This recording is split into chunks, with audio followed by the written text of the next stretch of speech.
Hey everybody, I love this time of day and thank you all for being here, making sure everything works.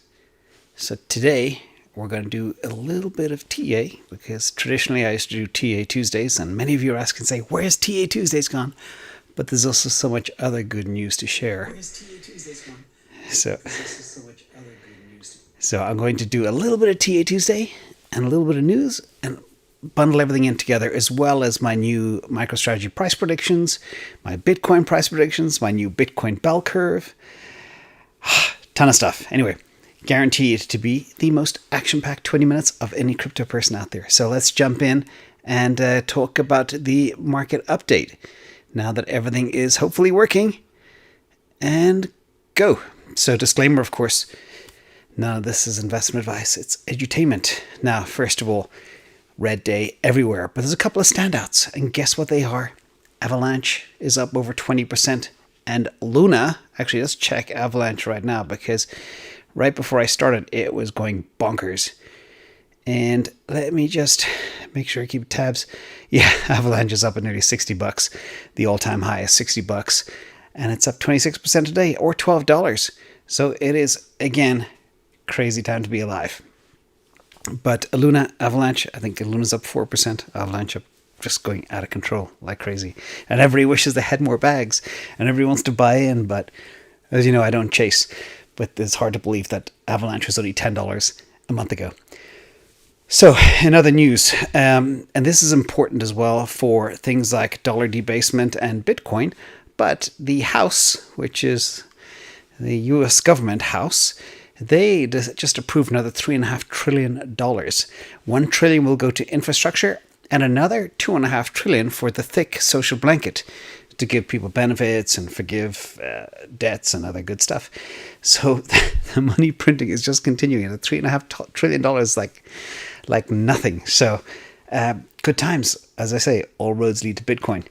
Now, it's that piece of news. Now, this is from a guy called the BONDKING. His name is Jerry Gundlach. He's in his 60s, but he knows macro and he knows the economy and he knows bonds and everything else. And basically, he said the US government is running the economy like they're just not interested in the currency reserve status. As you know, the US dollar is the reserve currency of planet Earth. And the reason this is important to Bitcoin is you'll find out in a minute. But he said basically the Chinese economy will be the largest in the world, I think, by 2028. It keeps coming forward. It could even be 2025 at this rate. C19 has really hurt a lot of things. People are getting checks. When they get their checks, they spend it on Amazon, and Amazon buys the stuff from China, and it's just all a big self-fulfilling prophecy. But basically, he says, the policies are more aggressively printing money and giving out benefits for free, and the roadmap is clearly for the US to lose its reserve status. Almost certainly it will happen, according to him.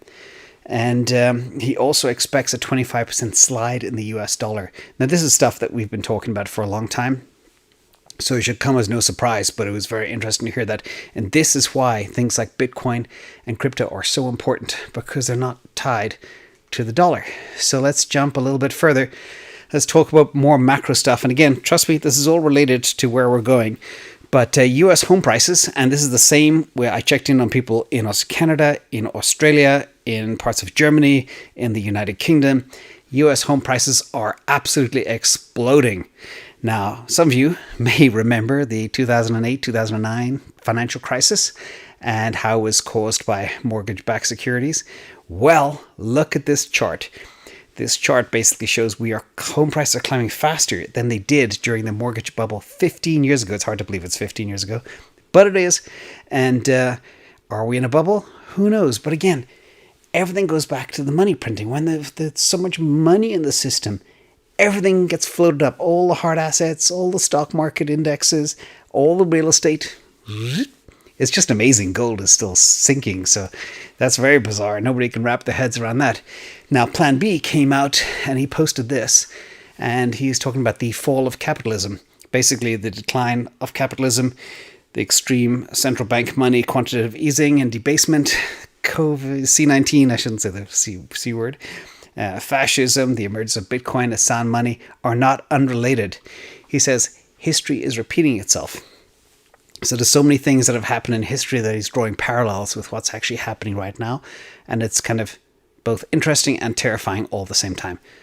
Hope he's wrong, but definitely the future's not looking good. So let's talk about Bitcoin and how we got here and some of the good news and then some of the technical analysis stuff that I see.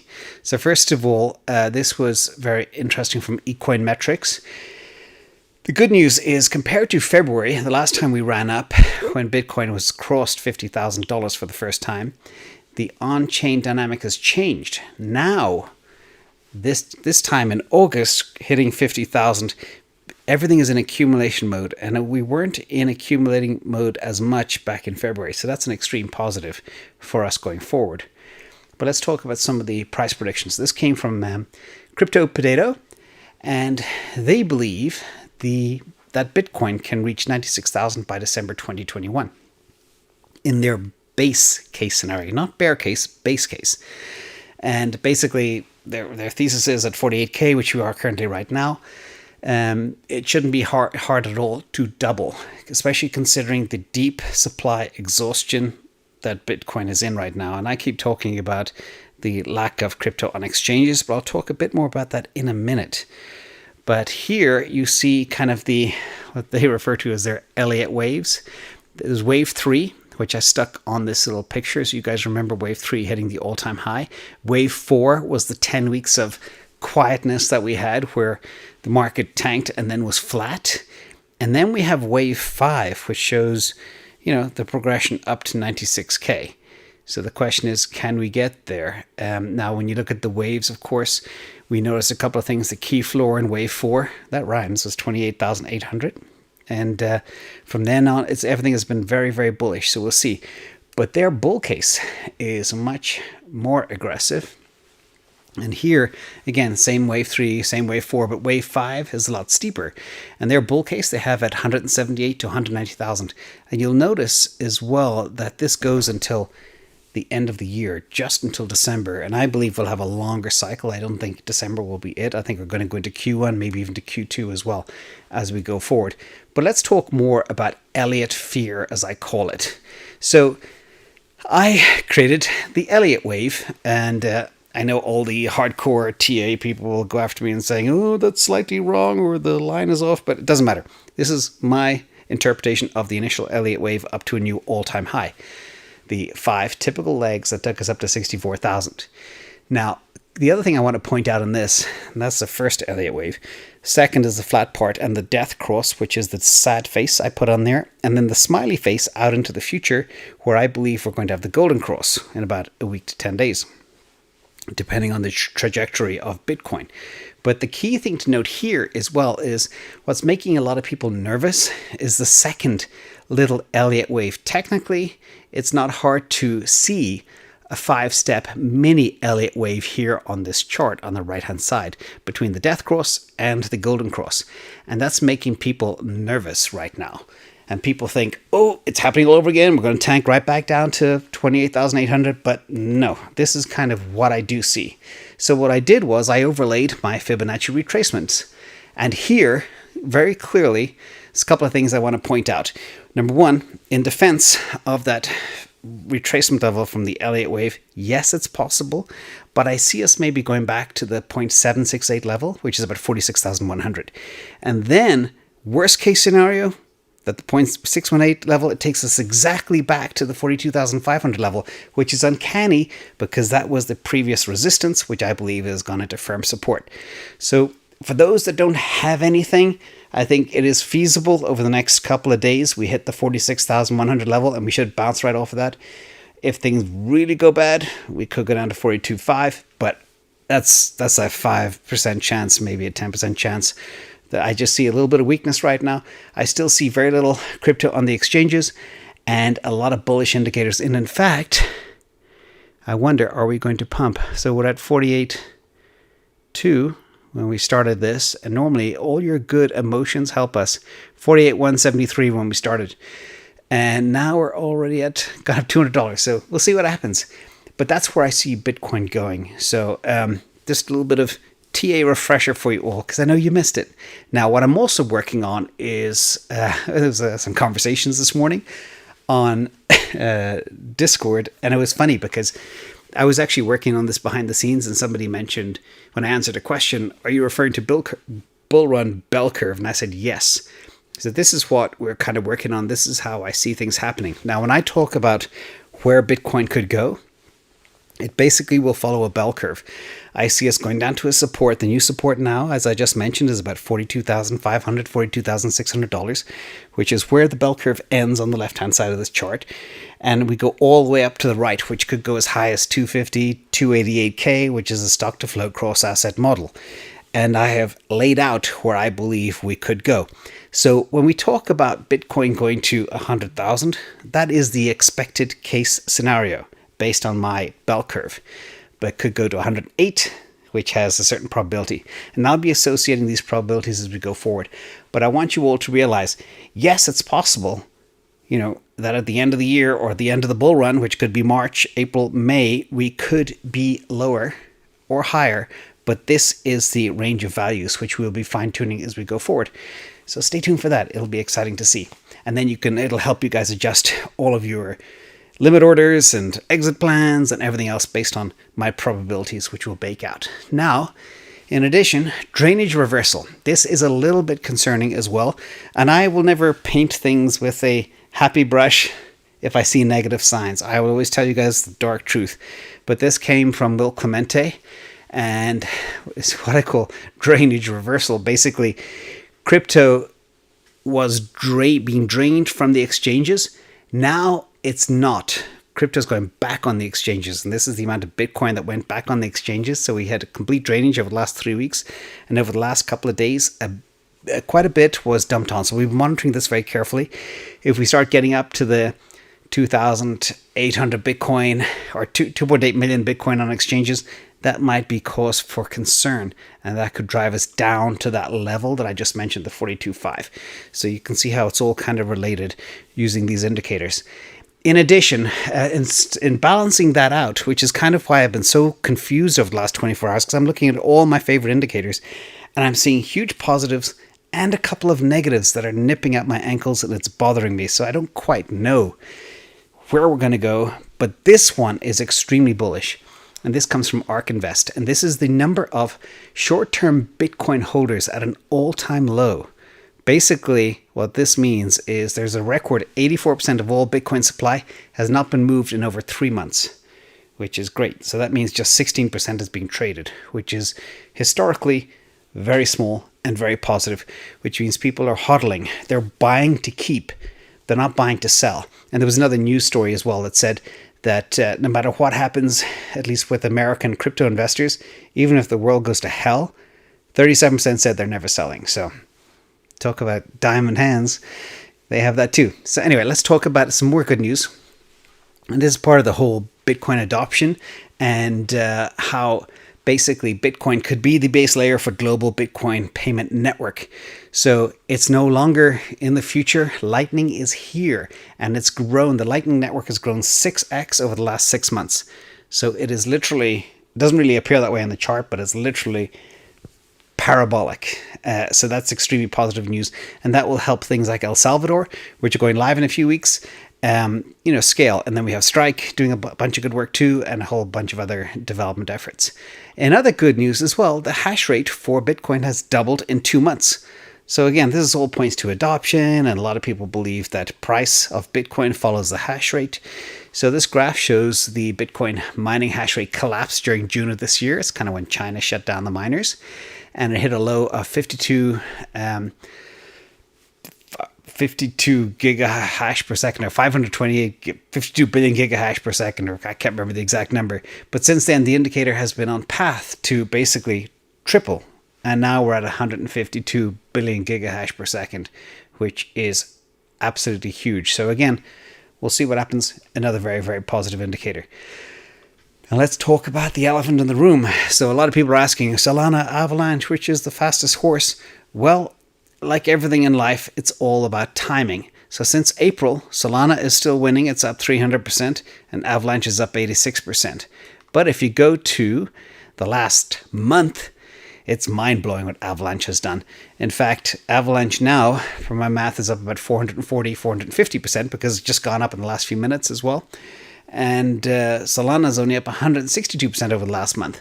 So again, timing is everything, and Avalanche has just been on a tear like nothing else out there. So I wonder how long it'll continue, and it's only a matter of time before the other cryptos start following suit.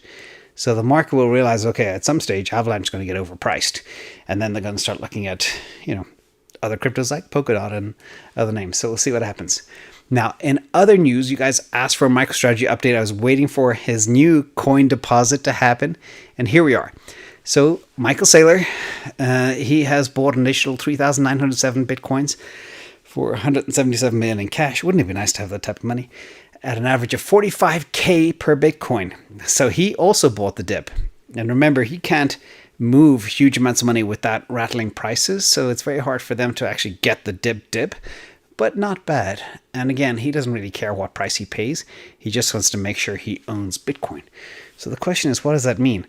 So let's talk about a couple of things. One, if we look at MicroStrategy future price, well, it's a function of Bitcoin. And I saw this tweet from Jeff Ross, basically end of 2021, $100,000 Bitcoin. End of 2025, he believes it's not unreasonable to assume Bitcoin hits $1 million. I think 2028 to 2030, that's definitely feasible, especially when you look at the money printing. It's very easy to get to $1 million when you look at them printing $3.5 trillion every 6 to 12 months. And end of 2029, this is 10 million. Remember the guy called Robert Breedlove said 12 million by 2032. Now this guy says 10 million by 2029. So what we're really seeing here is a exponential growth in value of Bitcoin as the currency gets debased because the dollar is going down and Bitcoin's a black hole that eats everything. So what I did was I plugged things into my updated MicroStrategy model and made a couple of different modifications as well. So here, it looks like a real mess, but let me try and explain simply what this is all about. People in Patreon know what this is about and they're very familiar with the model. So Bitcoin profit from MicroStrategy First in the top left-hand corner so far is $2.34 billion. Okay, the MicroStrategy price is $705. The Bitcoin price right now is about 48K, 48,300, and they own 108,992 Bitcoin. So what I basically did was calculate the premium of how much the value of the business is worth compared to how much Bitcoin they own. And that's about 23% is capitalization or the intrinsic value of the business, and it's about 78%, 76%, 77% Bitcoin. But the key thing here to think about is, well, what happens? Imagine if you had 10 contracts of MicroStrategy at, say, a $300 strike. And if you have to exercise that, that could cost you $300,000, which I'm talking about the trade I did back in December. That cost me $2,000. But if Bitcoin does go to $1 million, what could those options be worth? And this is what I want you all to wrap your heads around.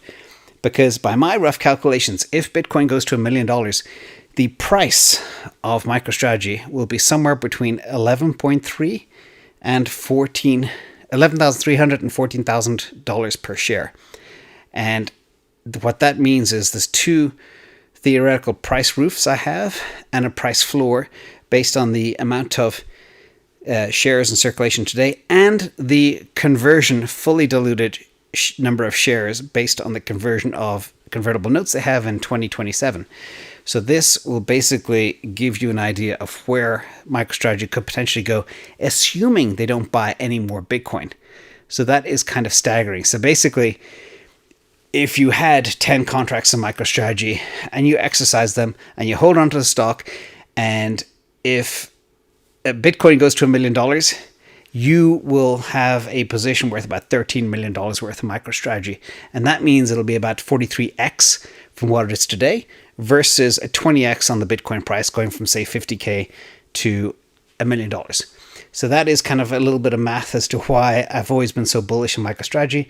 And it's a great call option in the future of Bitcoin because you can make much more money using options and leverage. So in other banking news, another bank bites Bitcoin. So here, Citi Citibank, just like all the others that have followed Wells Fargo, etc., they're getting in on the futures game following Goldman. And Citigroup, for those who don't know, outside of the US, it's one of the largest banks in the US. They have about $24 trillion in assets under custody. And in June, they launched a business unit to offer cryptocurrency to their wealthiest clients, of course, because you got to take care of the super rich first. Forget about the plebs in the street. So look after the people with millions and millions of dollars. And in May, they said they were looking at cryptocurrency trading and custody and everything else. So it's all happening. It's all happening very fast. And related to that, but not exactly, JP Morgan. Here they are again in the news. Obviously, more metal manipulation. Some more JP Morgan traders face charges. And of course, they'll get a smack on the wrist. But basically, we always talk about, Bitcoin market being manipulated and everything else like that. But the silver, the gold, it's all driven by the paper market, derivatives, futures, mining stock manipulation, etc. And they'll probably get another $1 billion fine, another slap on the wrist. But remember, they're making tens of billions of profit on these bullion trades and transactions every month. So who cares? But Bitcoin fixes this. And this is why maybe people like Jamie Dimon don't like Bitcoin, because it is harder to manipulate, even though it is being manipulated. So, and it's funny as well, because I've been tempted to buy silver since it was hit 23.5, went down to 22.5. It was like such a perfect price for silver. But knowing it's so manipulated, it's kept me from jumping in. Anyway, that is the JP Morgan news. Now I'm going to open up to some Q&A and want to thank everybody for being here, and happy Tuesday. And let me know if you like me weaving in a little bit of the TA stuff as well. Let me switch camera and find out what's going on in the questions world. And Avalanche is completely crazy. So let me see. Ton of questions already. Oh my God. And thank you. I got K8 handling all the questions behind the scenes. I cannot keep up. So everybody, make sure you're very grateful to her. So Nathan Patton, what do you make of Palantir's recent gold purchase and paying off all debt? If gold is purchased to hedge inflation, why pay off all debt? Are they worried about deflation? Black swan event? Thoughts? Yeah, it's very, very bizarre. If I was the CFO of Palantir, I wouldn't have taken those steps. I would have bought Bitcoin and I would have borrowed to buy it, not pay off debt, because their debt was at a very low rate. So it's weird, but the way they are operating, even if it is end times and a black swan event happens, it's good to have debt. So all of their actions are just very bizarre, but you also have to put things in perspective. So first of all, the amount of debt that they didn't have was very big, and the $51 million of gold that they purchased was a tiny, tiny, tiny fraction of their market capitalization. So it's a spit in the bucket. I think they're just playing. But again, you have to balance this out as well, because now they want to be paid for their services with Bitcoin. So they're going to start keeping Bitcoin as well in reserve. They know where the inflation world is going. They are very smart.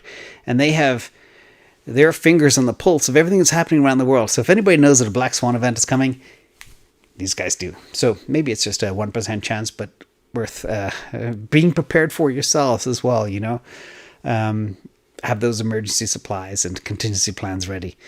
Mojo, you are most generous. You talk about Bitcoin adoption as percentage of Earth population. What is it as percentage of population who invest? Very good question, Mojo, and thank you very much for your donation. Currently, right now, so there's many, many different types of people that crunch numbers on this, but I have been doing it for a long time, and I reckon there are approximately 1.5 million people that actually own Bitcoin in one way or another on Earth, and it's a very, very small percentage of the entire population. 1.5% of the population, not 1.5 million. 1.5% of the 8 billion people on Earth that own Bitcoin. Now, the thing about this number is, though, it's increasing by a huge fraction all the time. So I think we'll be very close to 2% of the Earth's population, probably maybe by October, November of this year, because there's so much adoption. And then you have things like El Salvador happening. So what I always urge people is, if you believe you're too late to buy Bitcoin, look at where we are in terms of global adoption at 1.5% of the world. You are extremely early. And I know the price is high, and I know you could have bought it at 7,000 or 4,000 last year, But just put that out of your mind. Just think of the finite amount of supply. And also, as I said, 84% of people aren't selling. They've been holding for 3 months. And that's through a very dark time where people will be tempted to sell and they haven't. So, Mojo, hang tough. We are early, super early. And I know it's a volatile beast and there will be Schwankungen and big undulations in the price, but just hang tight. And I always say, put your seatbelt on. Bonsai Tree. If I have 500 shares of Tesla at 704 price point, would you sell 200 and wait for a crash? Or are you thinking that may happen and get back in around 600? Well, after the Tesla news and the Tesla earnings and the Tesla AI robot and the FSD updates, it could, I think, if there is a big correction, 10% correction in the market because Tesla is so volatile, it could wick down to 560, where it's been a couple of times already over the past couple of months. But I do believe it's going to 850 by the end of the year. And so it's dangerous. You could try to do that. What's a better thing to do is sell an out of the money call option that is volatile after a volatile episode, and then buy that back if you have to roll up, if the stock does spike, or buy it back if the stock tanks. And that's the way I manage my Tesla exposure. MT, is the Nano X safe to use from your video hardware wallets? Maybe not. Yes, it is very safe to use. Just you got to be careful of your wallet. Make sure you keep it secure, and you are completely fine. So all these wallets are very, very safe. And not a problem there. Monkey Bonobo Gorilla, how are you? Sometimes you have an immediate negative reaction to some random altcoin someone recommends. What's the first thing you look at that causes a negative reaction? Market cap, max supply? Great question. So we have built out this thing called the Crypto Compendium, which looks at 5 different ratios and metrics. And it has an overall composite score. And that's what I look at. And if I see it under a certain amount, I go, uh-oh, that's not good. But there can be cryptos that have, high inflation, but low decentralization. And it's just the nature of the beast. If it's a heavy staking coin or there's a lot of supply to incentivize the network, etc. So you always have to balance things as well. But the overall composite score takes all that into account and lets us know. But it's good that people are getting more familiar with how some of these cryptos are structured. There are cryptos out there that have an unlimited supply. Hundreds of billions of tokens can just be minted all the time. And then you have others that I won't mention the names of, but very important to look at the tokenomics, everybody. Eric Nielsen, are you emailing followers using officialinvestors@gmail.com? It looks like a scam. Eric Nielsen, it is a scam. I will never email anybody. I don't have the time. I will never follow anybody on any social channel like Twitter, Facebook, Instagram, any of that stuff. We do have those official channels. You can find them all on the YouTube homepage, and that'll take you direct. But the official investanswers@gmail has been scamming for everybody. We've reported it to Google. They never do anything, I'm afraid. So anybody, and a quick reminder, never give anything to anybody, even if it's your mother asking over the phone. Don't believe her. It could be a fake mom. If she's face-to-face with you, yeah, give her something. But do not give anything to anybody. And do not go to fake websites. There's tons and tons of fake exchanges that are very ornate. They look like real exchanges. Don't believe it. Jonathan Hernandez, thoughts on EOS? EOS, let's have a quick look. I had a look at it before, but I got so much in my head right now, I can't even remember. Give me 1 second. Well, basically, if I don't own it, it's also a little bit of a mini red flag. And I did look at it recently with, hang on a second, select all, bear with me. EOS. It's okay.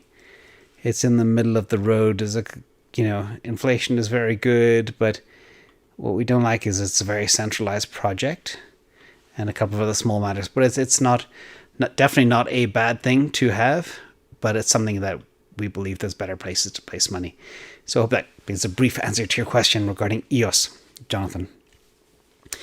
Euragon. Is it too late to buy Avalanche and Luna? Yes, you never buy anything after going up 500% in a month.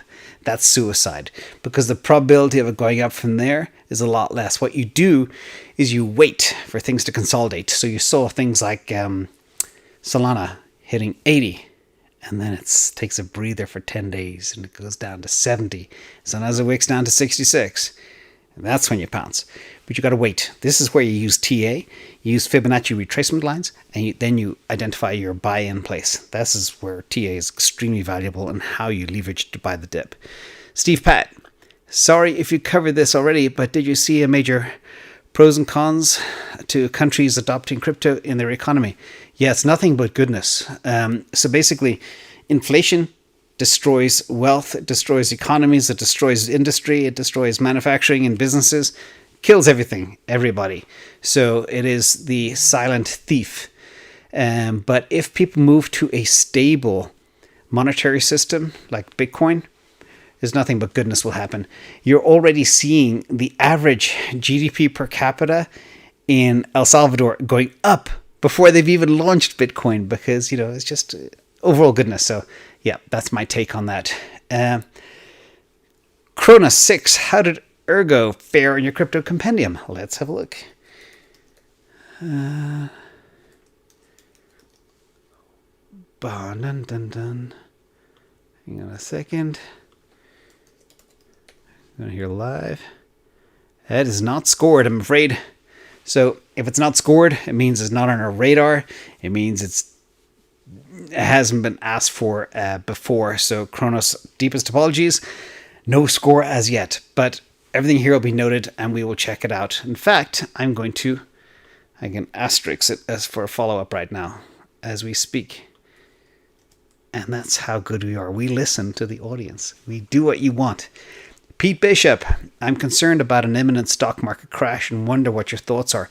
Harry Dent is predicting a walk down of up to 50%. Harry Dent is just... there's some people that are just wired to be very negative, and he's one of those guys. Michael Burry has a little bit of that too.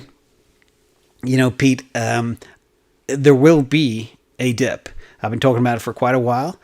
I think it'll be more like a 10 to 12% haircut, not a 50%. Maybe if something bad happens and there's a confluence of bad stuff going down, it could be a 20% haircut. But no 50%. Because remember, the money printing floats everything up. Look at that $1 trillion.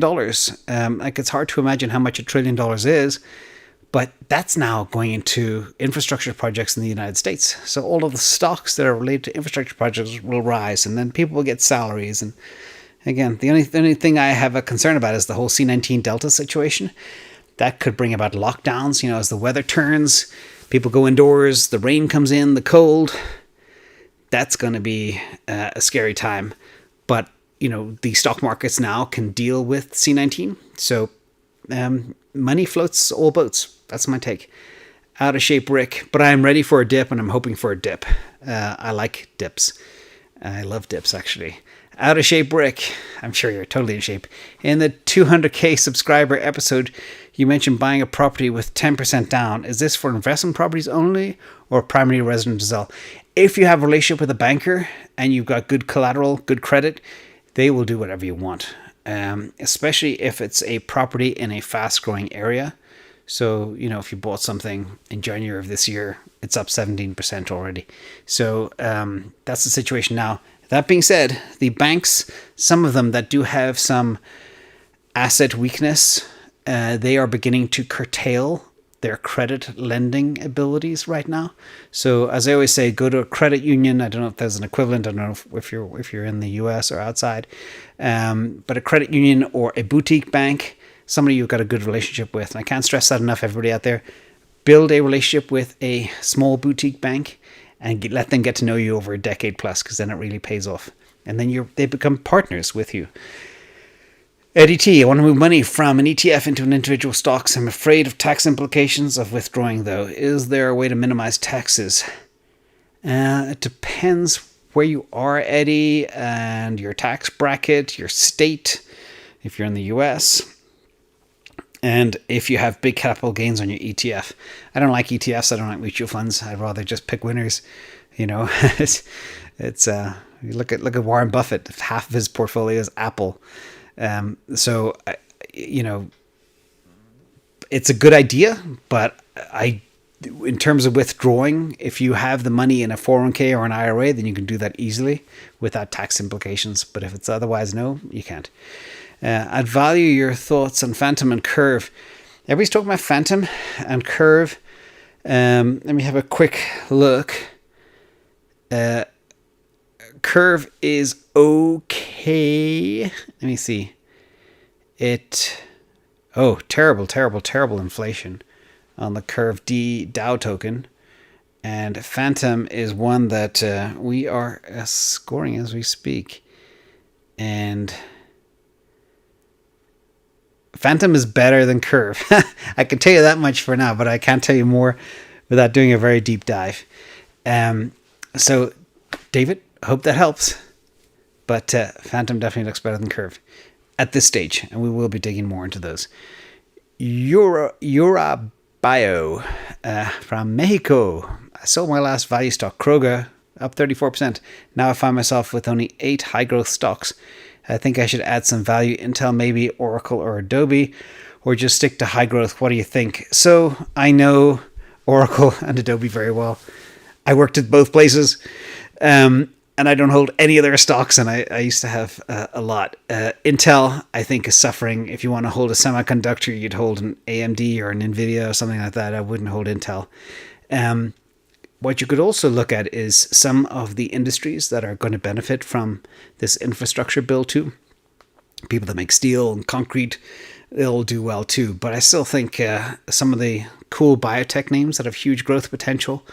I also, obviously, I love Tesla. Buy that on a dip. I mean, that's where the action's going to be at.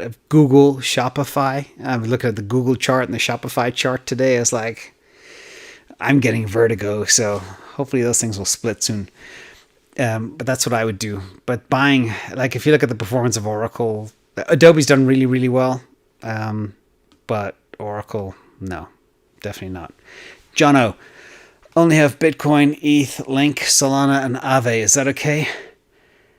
Nice mix. Yeah, that's totally fine. I love all of them. No complaints there, Jono. Josh T, my one bag outside top 100 is... Oh, Jono, just as well, make sure you have your right proportions. Don't have everything in, say, Aave, because it does have a little bit of regulatory exposure. Josh T, my one bag outside top 100 is Radix. The community is debating on unlocking all the tokens versus releasing fraction each year. Thoughts? Yes, that's the problem. If they dump everything, there'll be huge price suppression, obviously, on the actual token. I'm going to see if I have anything on Radix. It doesn't ring a bell right now, so I am not sure. Hold on. No, I don't. Nope. So I can't tell you anything there, I'm afraid. And let me see. Doc Intern, which is better for Bitcoin exposure, Roth IRA, MicroStrategy, or Grayscale? I think MicroStrategy will outperform everybody because they have the ability to keep on borrowing and keep on buying at a very leveraged, amplified rate. Like I gave you in the example today, if you buy Bitcoin straight and it goes from $50K to $1 million, you get your 20x. If you buy MicroStrategy, you can get your 43x. So that's kind of, again, using leverage to buy a leveraged asset is probably the best way to go. But it's very volatile too. So sometimes you can actually buy MicroStrategy at a discount when it does dip. Like if there's market weakness, MicroStrategy can wick down to 540. And then it's just like, you back up the truck and get as much as you can. Cups for causes.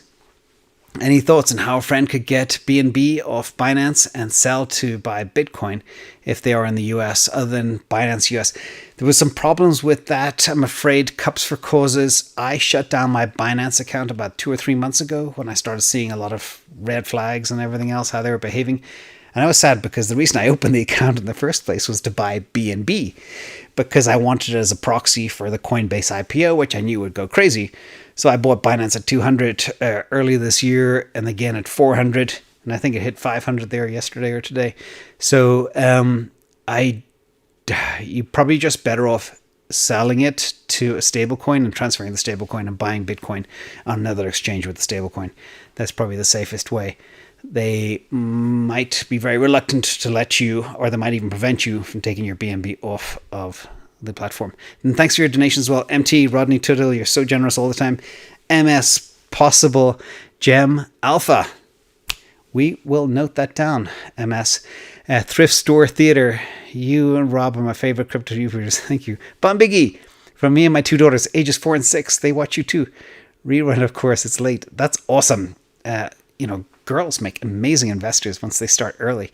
Airstrip 1, any chance you can share a link to your health-related channel that you mentioned? Airstrip 1, I shut it down. I blogged about cancer and cancer prevention for 10 years and nobody's interested, but I'm going to figure out a way to bring elements of it back up, and we do some posts within Discord as well that are health-related, because I firmly believe health is wealth. Without health, you've got nothing. So everybody stay healthy out there. Aaron Sexton, please tell friend Mark to do his homework and get some BTC. Oh, very interesting. Small world. Yeah, I've now discovered that I know people that know people.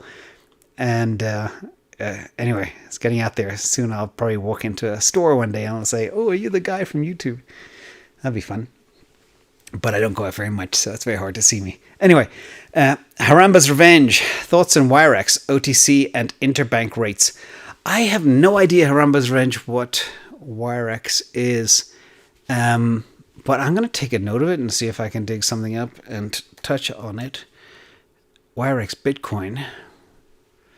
Crypto and fiat. Oh, it's the way of buying a Bitcoin with a credit card. Okay. Yeah, I know a lot of those things are prevented, like the American credit cards will prevent you from buying those things. I've tested a few before, so it can be hard, but give it a shot and watch for the fees. The fees can be quite punitive. Kevin Eclipse, what's a good entry point for MicroStrategy? Thoughts on ARK? I think right now MicroStrategy under 640, 650, 680, depending on how desperate you are. And ARK, I love ARK. I have a funny feeling they're kind of over trading a little bit right now. They're kind of getting in and out of stuff too fast, and that's expensive. But I actually was watching today and watching some of their holdings and how they've actually peaked up. Things that they said they were getting out of, they're not getting back into. So that's what has me confused. I'm much more of a make a bet and wait 6 months or 3 months for it to pounce. But they're very actively trading, and I know they have to keep allocations within their limits. Fernando and Relay, thanks James for what you do. Capitalist crew here, yay, well done. What would be a good price for ETH and BTC for this week? So based on my presentation I did, I spent a long time answering that question. If you don't have any Bitcoin, as I say, under 49k is a good place to enter. But if you want to really nail a limit, imagine you have an allocation of, imagine I didn't have any Bitcoin and I had $50,000 to burn. I would buy a little bit now, like a third. I would buy a third if it hits that 46.2 level, which will be the Fibonacci retracement support level it should bounce off. And if it goes deeper than that, I'd blow the other third. And if it goes straight back to above to 50k, then I'd blow the last third. That's how I would stage my entry prices. So I hope that makes sense. But if you already have a lot, then you're under no pressure. You can wait for a big dip. And again, it's a volatile beast. There's some volatility on the horizon. It's going to hit us. It's going to bring everything down. So not too much, a little bit, but just be ready with your finger on the trigger. Bearded Jagger, thoughts on Quant? We like Quant. We haven't done a deep dive into it, but so far everything looks really, really good on that. Ninja Nid, thoughts on ALBT? Great vids as always. ALBT doesn't even ring a bell. Sometimes people expect me to know everything. I am human after all. ALBT is ranked number 270. It is completely unrated by us because it doesn't warrant it so far. But we will check out Alliance Block and have a quick look. If you're asking Ninja, maybe you know something. Maybe it is a treasure. So we've got a way now of identifying yes or no very quickly if it's worth digging into. Jesse, Which is best to buy now, Uni, Kusama, or Avalanche? Avalanche is too high. Uniswap is still bargain level. Let me check the charts right now on Uniswap. Bear with me. Where is my... There it is. Yeah, Uniswap has been really, really weak for quite a while. But it did go from 14 to 30, so it did double during the dip, but it hasn't gone as much as others. Kusama I like under 270. Uniswap I like under 24. And Avalanche is too expensive. So right now, I mean, it's $10 4 weeks ago, and now it's nearly 60. That's just a crazy bonkers. Let's see what Kusama is doing right now, because I was looking at it this morning. 300. So you have some weakness, but yeah, I like Kusama at the 270 level. Not more than that. Let me see. Malek, what are your thoughts on Anchor? Anchor is good. Again, we haven't done a deep dive into it, but it doesn't show any red flags when we were looking at it. The tokenomics is not perfect. It does have high inflation, and it is very centralized, and the insiders have a huge percentage, so it will never qualify for a deep dive. That's my new refreshed answer based on the compendium. Moonlight Supernova, Khalifa Farms, Oat Barista, Blend Dairy Free. I have 3 or 4 Khalifa Farm oat milk things in my fridge upstairs. Super smooth, yum, and I'm still holding Algo. Any thoughts? Algo has just really sucked. I actually thought about ditching it yesterday. Let's have a quick refresh, see if it has any life back in it. But that's one that I will take out the backyard and shoot. I'm just tired waiting for it, and I'd rather be in things that are really going crazy. So, you can't win them all. But, if 9/10 of your top 10 go crazy, that's good. And Algo is a great project, but the tokenomics is just not good. Rodney Tutil, is Trevor T your go-to wallet? The Trezor, yes, the big one. It is. Mossy Nut. I know I shouldn't be disclosing that stuff online. Mossy Nut, I know you don't dabble much out of the top crypto, but have you looked at Nervos Network? No, but I heard about it. It came up a few times. So a lot of things are bubbling up right now. And that, wow. Yeah. That looks pretty good from, again, a very cursory level. There's no red flags so far, but I'm actually going to put a little asterisk by that. And then we'll start digging into that too. So now we are, again, as I said, we're in a position to estimate good, bad, or indifferent very quickly. Darth Flyer, can you explain the FOMO that's about to happen to this community with Bitcoin blow off top? Any thoughts on small caps, 100xing, for example, Anchor, this bull run? Yeah, we're trying to find, first of all, the small cap gems, but we're trying to find them using identification of the spaces that we like with the model that we have to quickly filter through 100, 200 cryptos. So that's what we're doing as we speak. And in terms of the FOMO that's going to happen, I think this bull market will be very different. It has similar TA patterns to 2013, but it is far different in terms of infrastructure and adoption and hodling and scarcity. It's just different ball game altogether. So I'm very excited, and we'll see. I mean, that hodl ratio I showed earlier with 84% not selling, that's huge. And once that goes a little bit higher, once people know, okay, fiat's going down the toilet, I better hold on to my Bitcoin. Once that message gets out and people stop trading it, it's like, oh, I'm gonna sell at 50,000 so I can buy back at 38,000 or 30,000. It's like those people will get it. It's like, even if you look at the weakness we have right now in the market, the relative strength of Bitcoin is still way up there. Like it's still hovering around 48,000. Anytime it dips under the 48,000 level, it just gets bought up right away. You see the blue coming into the chart and just gobbled it up. So people know, the smart money knows they need Bitcoin to hedge their investment. Everybody knows that. Let me see. Where am I on the questions? So many. Oh my God.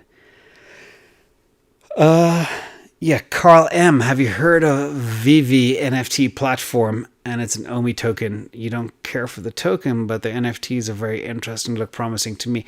There are so many NFT platforms, and I think the way I'm playing the NFT space is not looking at all the ancillary way out there players, but I am an engine.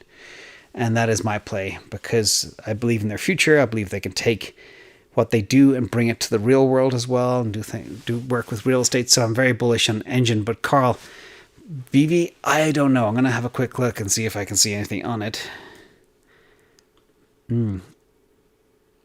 Nope. It's not even showing up in the top 300. So it must be outside the top 300. And there's a lot out there. It's 10,000 tokens. I will have a look. I'll have a note of it, Carl, and I'll see if I can see any value. If I do, I will mention it. Dushi Mahesh, good to see you again. Thoughts on IOTX? I know it well. We have not done a deep dive outside the top 100. It looks okay. It looks average. It's not something that probably will pass our compendium at this stage. So again, I know this looks like everybody wants to just find this thing that's going to go 100x, and they will happen, but there's going to be a lot of garbage there in the meantime as well they'd be meddling with, so be careful. Kuva King, I know you had your trap set for Ruin Thor chain when it got hacked. Yes, I had a limit order at $3.01, and on Coinbase or wherever it was, I can't remember which exchange, it missed it by 0.06 of a cent. So I was kicking myself. I was like, duh. Anyway, you got a 378 and I've been holding. Have you put this into your compendium? Is it good? Should I sell? It is. I do have it in the compendium. Hang on. It is okay. It is not a keeper. It's a speculator. It has very high inflation. It has some centralization, insiders line their pockets. It's definitely not a keeper. The reason I wanted to get it at 3 is because I knew it would bounce back up at least to 6 and then get rid of it. That was my plan. Jorge, how are you? Thoughts on XRP? I don't like XRP. I don't like the history. I don't like the management team. And I don't like the 51 billion tokens in escrow that they can dump at any time and suppress prices. So, and it fails our crypto compendium big time. It gets a terrible score. Shepstacks. Why is it that CoinMarketCap does not show the holders percentage tab for Ethereum? I use that to know how centralized project is. I don't know. Go to Masari Shepstacks for all that data, and they'll give you everything you need. CoinMarketCap is just very cursory information. Malek Immaculate. Where do you think Anchor is going from here? I'm considering putting 10k into it. Your thoughts, please. Anchor is not one that I would invest in. It's okay. It's middle of the road, but it's much better places to invest. So I have no price prediction on Anchor, and I wouldn't invest in it. Kim, I watch your channel daily, and I've learned a lot. Thank you. You're very welcome. I also wonder when Ethereum 2.0 comes out. Will we ever be forced to stake? No, you'll never be forced to stake. And Ethereum 2.0 should launch late December. Or early January at the latest. So your existing Ethereum will just convert over. So no need to stake. And it'll be very exciting. In fact, the next 4 months are going to be very interesting to watch the Ethereum action and hear about the development updates as well. Netiamos, what does your cheat sheet say about Cell Token and Elrond? So Cell Token, I covered that in a video. Extremely bullish on Cell Token, especially if you utilize it for borrowing and lending. Then it has a lot more utility than just speculating on it. So yes, I'm a believer in Cell Token, very, very bullish. And in terms of Elrond is one we didn't invest in because we missed it. You can't be on everything, but according to our model, it's okay. A couple of things we don't like. Again, centralized, very big inflation. Insider distributions, okay. But basically, I don't know why it's so on fire, because per our model, it does not look good at all. And I know there's probably a huge Elrond army out there that love it, but again, it didn't qualify for a deep dive when it first came out, and I know it's been on fire, but I wouldn't touch it. Don Carey, why is algo so flat? Well, I think it's up 50% since the 22nd of June, so it's not totally flat. But in this market, if you're not getting 500% or 600%, people get very upset. So it is that and Polygon are my two slow movers. And so we'll see. I think algo is flat because they have very bad tokenomics and they dump tokens all the time. But the project is excellent. It's a brilliant project, just the tokenomics need some tweaking. So I'd love for algo to come out and say, oh, we're going to start burning our tokens like Avalanche did. And that would help everybody. Same thing with Ethereum. Token burning is good for price appreciation. So thank you for your donations as well. B Kitty, Bad Kitty, thank you. And K8 and Mini TA for Tuesday was great. Yeah, Mini TA. Good, glad you like it. And I'll do more of that as well, because sometimes the TA on YouTube is lacking and it's not tied into reality, or gives you the information you need to trade. And that's what I try and do. I try to make it real. And also give you guys the tools so you can do it yourself. Cryptolicious, Snacks Winston, you're so kind, Winston. And we have now well over 20 animals that need snacks. So thank you so much. And Brett Burdick, I'm looking to diversify my portfolio with an NFT gaming position. At number 243, would you be able to look at Illuvium? I have. I looked at Illuvium and so far, it's looking okay. It hasn't been disqualified yet. And there's so many NFTs plays, everybody, but just be careful, because NFTs are not a bubble, but they are a fad, which means at some stage they're going to kind of not be hot. And you don't want to be holding them when they're not hot. So that's kind of my take. And again, the only NFT play I have is Engine. Robert M., what are your thoughts on ABC 123 Art Blocks Curated Full Set? Ooh, I don't even know what that is. Let me see. I don't know what that is. I'm drawing. No idea what ABC 123 is. Blocks. I'd have to check that, Robert M. I'm embarrassed to say I don't know what ABC 123 is. So, sounds like another NFT type of thing. JRAM, I'm a retail banker at a community bank, concerned that banking will be dead in the future. So I'm heavily invested in crypto and real estate, flip properties in new construction. Well, JRAM, the retail banking industry is going to be in for a very big rude awakening. If you just look at the stuff that Celsius is doing right now, as long as they can stay within the fray and be allowed to continue what they're doing, that is just a sign that the bank industry is going to change very heavily. So I'm glad you're invested in crypto and real estate and flipping properties and new construction. New construction is very difficult to do right now with lack of contractors and expensive materials, but be safe out there, and it's good you are diversifying. And real estate's a good place to be, especially with that chart I showed you. And is it a bubble? Not really, because there's so much money printing. So Dana Cohen, what do you think of investing into launch pads, say CardStarter for Cardano opinions? I don't do launch pads or anything else, just like I don't do SPACs. There's not enough transparency or information. So I'm very, very conservative, and I wouldn't do that. You know, why do people have to dabble in this untransparent world when you have the stock market that's incredibly transparent and some cryptos that are very transparent? That's where I would go right now. I don't like anything where I don't have full visibility into all the detail, because I like to go deep. Eric Grosh, what are your thoughts on a 3 to 6 month emergency fund sitting in USDC or Celsius? Or would you recommend putting it somewhere else? No, that's fine. 3 to 6 months, $4,000 a month, 24 grand, no problem at all. And grow it a little bit. Kefner, how does Ravencoin score in your cheat sheet?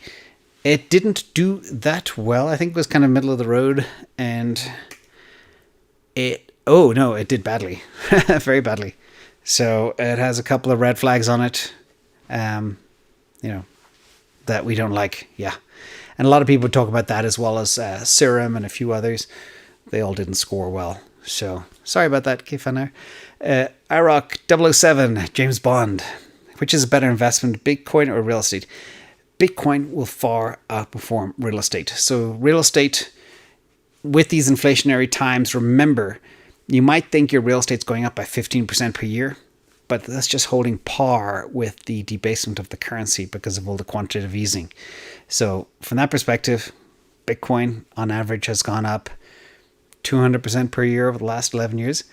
This year it's up, I think, 37%. Last year it was 290%. So you're going to do far better on Bitcoin. But it's always good to have some real estate because you need a place to live and you get tax write-offs and everything else.